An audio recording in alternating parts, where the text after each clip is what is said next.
अस्सलामुअलैकुम दोस्तों, आज मैं आपके लिए लाई हूँ बहुत ही मज़ेदार सा काबुली पुलाव बनाने की बहुत ही ऑथेंटिक रेसिपी। तो फ्रेंड्स, ये बहुत ही मज़ेदार बन के तैयार होता है और इसको बनाने का तरीका भी बहुत ही आसान सा है। तो इस ईद पर आपने ये रेसिपी ज़रूर ट्राई करनी है। इतना मज़ेदार ये पुलाव बन के तैयार होता है कि आपका पेट भर जाएगा लेकिन आपका दिल नहीं भरेगा। और मैं गारंटी से कहती हूँ आपकी पूरी फैमिली शौक से खाएगी। बहुत ही मज़ेदार बनता है। तो चलिए हम रेसिपी देख लेते हैं किस तरीके से हमने ये पुलाव बनाकर तैयार किया है। पुलाव बनाने के लिए यहाँ पर हमने बीफ का इस्तेमाल किया है। आप चाहें तो मटन के साथ भी बना सकते हैं, लेकिन जो असल पुलाव बनता है काबुली पुलाव, वो बीफ के साथ ही ज़्यादा मज़ेदार बनता है। आधा किलो हमने यहाँ पर बीफ का गोश्त ले लिया है और मैंने यहाँ पर चिकना गोश्त लिया। आप देख सकते हैं इसमें चिकनाई भी दिख रही है और जो पुलाव होता है वो चिकने गोश्त के साथ ज़्यादा मज़ेदार बन के तैयार होता है। यहाँ पर मैंने एक बड़े साइज़ की प्याज लिए काट कर। चावल हमने 4 कप लिए हैं और इनको हमने 3 बार अच्छी तरह धो लिया। उसके बाद इसे भीगने के लिए रख दिया है आधे घंटे के लिए। तो मैं जो यहाँ पर आज पुलाव बना रही हूँ, झटपट बनाऊँगी और बहुत ही आसान तरीका आपको बताऊँगी। तो इसके लिए कम टाइम में बनाने के लिए मैंने प्रेशर कुकर लिया है। 3/4 कप मैंने इसमें घी डाला है, क्योंकि जो पुलाव है वो घी में ज़्यादा मज़ेदार बनता है और जो इसकी ऑथेंटिक रेसिपी है वो घी के साथ ही बनती है। अब हम इसमें कुछ साबुत गरम मसाले डालेंगे। ज़ीरा आधा चम्मच है, 1 बादियान का फूल है, 2 बड़ी इलायची, 4 छोटी इलायची, लौंग है 5 से 6 अदद, काली मिर्चें थोड़ी सी और 1 दालचीनी का टुकड़ा लिया है। तो इसमें हम ये गरम मसाले डालेंगे फ्लेवर के लिए। वैसे काबुली पुलाव में गरम मसाला नहीं जाता है, लेकिन आप इस तरीके से बनाएंगे तो काबुली पुलाव ज़्यादा मज़ेदार आपको लगेगा। इसका फ्लेवर बहुत ही अच्छा आपको महसूस होगा। तो यहाँ पर प्याज को हमने फ्राई पूरा गोल्डन कलर आने तक नहीं करना है, बस सिर्फ सौते करना है प्याज को। तो यहाँ जैसे ही प्याज सॉफ्ट हुई तो हमने इसमें गोश्त ऐड कर दिया है और अब हम इसे इतनी देर पकाएंगे जब तक कि गोश्त का कलर चेंज नहीं हो जाता है। इसे अच्छी तरह से फ्राई कर लेते हैं।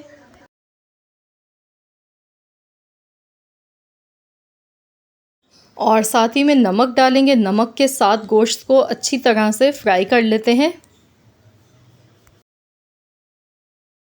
तेज़ आंच पर इसको अच्छी तरह से लगातार चम्मच चलाते हुए फ्राई कर लेते हैं। और अब हम इसमें डालेंगे लहसुन अदरक का पेस्ट, 2 बड़े चम्मच भर के डालेंगे और इसको भी अच्छी तरह से मिक्स कर लेते हैं। 1 से 2 मिनट तक लहसुन अदरक के साथ गोश्त को अच्छी तरह से भून लेते हैं। बहुत ही कम चीज़ों के साथ ये पुलाव बन के तैयार होता है और जायका इसका बहुत ही लाजवाब होता है। तो आप इसे ईद पर दावत में बना सकते हैं या फिर आप इसे रमज़ान के महीने में भी अफ्तार दावत में बना सकते हैं। किसी भी पार्टी, किसी भी मौके पर आप बनाएं, बहुत ही मज़ेदार ही बनता है।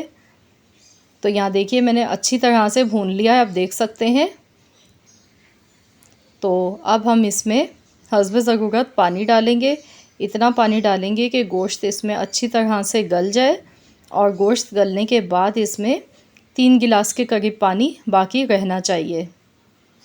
तो मैं यहाँ पर प्रेशर कुकर में इसे पका रही हूँ, तो मैं इसे प्रेशर लगा देती हूँ 20 मिनट के लिए। 20 मिनट में गोश्त गल जाता है।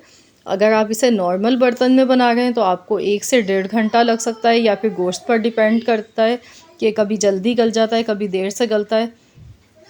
तो आप चेक कर लीजिएगा। मैंने यहाँ पर 20 मिनट के लिए प्रेशर लगाया था और ये देखिए गोश्त यहाँ पे इतना अच्छा सा गल चुका है। देखिए बहुत ज़्यादा गर्म ही, देखिए इतना सॉफ्ट है कि ये टच करते ही देखिए टूट रहा है आसानी से। तो इस तरह का गोश्त आपने गला लेना है अच्छी तरह से।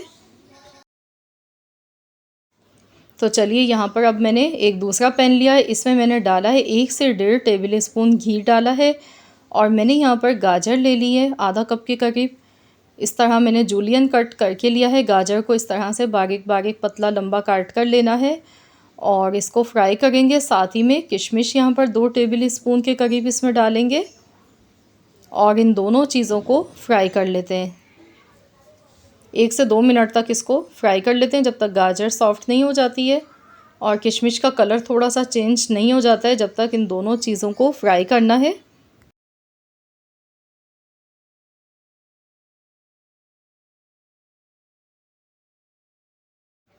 तो यहाँ पर देखिए ये फ्राई हो चुकी हैं, इनका कलर देखिए पहले से चेंज हो चुका है। तो अब इसको हम साइड में रखते हैं और यहाँ पर हम देख लेते हैं यखनी। तो इसमें हम चावल डालेंगे यखनी में। अगर आपको कम लगे पानी तो आप यहाँ पर मज़ीद और पानी भी इसमें ऐड कर सकते हैं। और इसी टाइम आपने यहाँ पर इसमें नमक भी चेक कर लेना है। नमक आप टेस्ट कर लीजिएगा, अगर कम लगे तो आप मज़ीद और डालें। पहले मैंने 1 टेबल स्पून डाला था, 1 टेबल स्पून मैंने मज़ीद और इसमें भर के चम्मच डाल दिया है। तो टोटल इसमें 2 टेबल स्पून नमक हमने डाला है। अब चावल को हमने इतना पकाना है, इसका जो पानी है ये ड्राई हो जाए। तो मैं यहाँ पर बासमती चावल के साथ बना गई हूँ, आप चाहें तो सेला चावल के साथ भी बना सकते हैं, लेकिन जो इसका असल जायका है वो बासमती चावल के साथ ही आता है। तो अब हम इसमें जो हमने किशमिश और गाजर रखी थी फ्राई करके, ये ऊपर से डाल देंगे और अब हम इसे दम लगा देंगे। हल्की आंच पर इसे 12 मिनट के लिए दम लगा देते हैं। तो यहाँ पर 12 मिनट तकरीबन हो चुके थे। तो चलिए अब हम देख लेते हैं। बिस्मिल्लाहिर्रहमानिर्रहीम। ये देखिए माशाल्लाह, वाह, इतनी ज़बरदस्त इसकी खुशबू आ गई है। और आप देखिए कितना खिला हुआ पुलाव ये बन के तैयार हुआ है। ये देखिए बहुत ही ज़बरदस्त। तो चलिए हम डिश आउट कर लेते हैं और फिर आपको दिखाते हैं। ये देखिए बहुत ही मज़ेदार सा हमारा अफ़गानी पुलाव बनके तैयार हो चुका है। इसको अफ़गानी पुलाव भी कहते हैं क्योंकि ये अफ़गान की रेसिपी है, तभी इसमें मिर्चों का इस्तेमाल नहीं होता है और ये नमकीन और मीठापन होता है इसमें, और ये बहुत ही मज़ेदार लगता है खाने में। तो ज़रूर आप लोग ये रेसिपी ट्राई कीजिएगा और कमेंट्स में मुझे अपना फ़ीडबैक ज़रूर दीजिएगा कि आप सबको कैसी लगी है आज की हमारी ये रेसिपी। आई होप कि आप सबको ये रेसिपी पसंद आई होगी। रेसिपी अच्छी लगी है तो वीडियो को लाइक करना मत भूलिएगा और साथ ही में फ्रेंड्स एंड फैमिली मेम्बर्स के साथ ज़्यादा से ज़्यादा इस रेसिपी को शेयर कीजिएगा। और चैनल पर नए हैं तो चैनल को भी सब्सक्राइब कर लीजिए। मिलते हैं इंशाअल्लाह ताला नेक्स्ट वीडियो के साथ। तो जब तक के लिए अल्लाह हाफ़िज़।